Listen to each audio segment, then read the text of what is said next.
I've heard back from the guy who I made the last bow for that came in underweight, and he's really pleased with it, but he does want a heavier one, but he's happy to keep that one and have another one off me. Having reviewed the staves the other day, I wasn't entirely happy. And the two I've roughed out, yeah, they're alright, but he definitely wants £85 at 31. Now the Deflex Reflex one is lovely, except it's got this knot here. It's quite a big knot, which I think is just a little bit worrying. So I was looking through my other stuff and I noticed I had some big wide half logs that looked very interesting. I thought, was I saving those for primitives or what? And two of them are a good length as well. And the more I looked at them, the more I thought, hang on, these are actually the same log that's been sawn down the middle. Notice wide sapwood, funny dink there where it's had a branch rubbing, funny dink here. And if we put the two together, as if by magic, we can see the tree. We can see the trunk that it came off.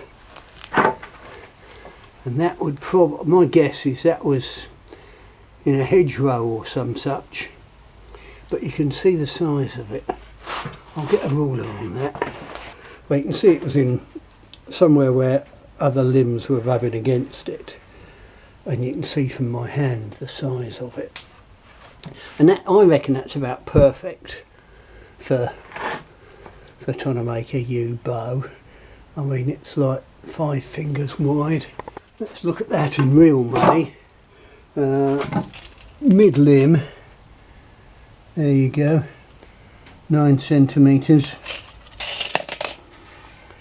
And that's quite nice looking tin, but it'll still have, you know, I've got to make sure I miss this funny stuff. But what we have got on both these, you know, you've got the odd little knot coming through the back.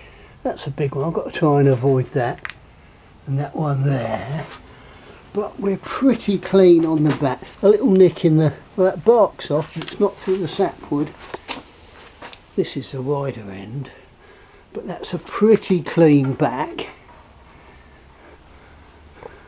No deflex or reflex or anything like that. So I think I'm going to use one of those. So that will be a particularly clean bow. No fiddling or faddling about with heat treating or taking bend out of it. I was saving it for best, but if you keep saving something for best, you just never use it, do you? You know what I mean? Yeah, you got a saw cut on this one. Maybe the other's a better one. What I'll do, I'll rough them out and we'll have a look. I'll do them as a pair.